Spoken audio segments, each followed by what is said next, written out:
اس کے ساتھ نبی کریم علیہ السلام کی ایک حدیث پاک کا مفہوم ہے.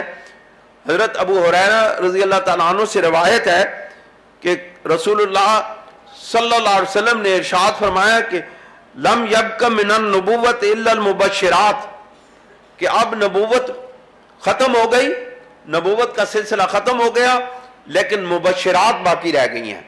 اور مبشرات کہتے ہیں کس کو؟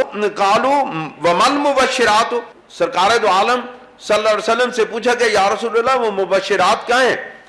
آپ علیہ السلام نے فرمایا قال الرؤیا الصالحہ، کہ وہ سچے خواب ہیں. یاد رکھیں قادیانی سب سے زیادہ انہی چیزوں پر لوگوں کو ورغلاتے ہیں، اور وہ اکثر اپنی گفتگو میں یہی کہتے ہیں کہ مجھے خواب آیا، میں نے استخارہ کیا، اور استخارہ کرنے کے بعد مجھے خواب میں یہ محسوس ہوا کہ غلام قادیانی نبی ہے.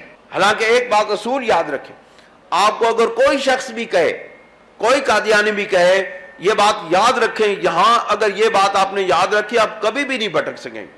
کوئی قادیانی بھی اگر آپ کو یہ کہے کہ آپ استخارہ کریں کہ غلام قادیانی نبی ہے کہ نہیں، آپ اس کے منہ پر کہہ دیں کہ نبوت کے لیے استخارے کام نہیں آتے ہیں، نبوت کے لیے استخارے نہیں کیے جاتے ہیں. نبوت ایک یقین کا مقام ہے، نبوت ہمارے ایمان کا مقام ہے. نبوت ہمیں بدیہی طور پر معلوم ہے کہ نبی حضور علیہ السلام پر ختم ہو چکی ہے نبوت، اس لیے ہم کسی اور کے لیے استخارہ تک کرنا بھی گناہ کبیرہ اور کفر سمجھتے ہیں. کبھی بھی استخارہ کے ذریعے سے کسی کی نبوت کا آپ کو علم نہیں ہوتا ہے. نبوت کا علم اس کی شخصیت سے، اس کے معجزات سے، اس کے اعلیٰ و رفع مقام سے ہوتا ہے. لہذا یہ بات یاد رکھیے گا. پھر میں آپ کے سامنے حضرت امام ربانی مجدد الفسانی رحمۃ اللہ علیہ کی ایک عبارت آپ کے سامنے رکھنا چاہتا ہوں.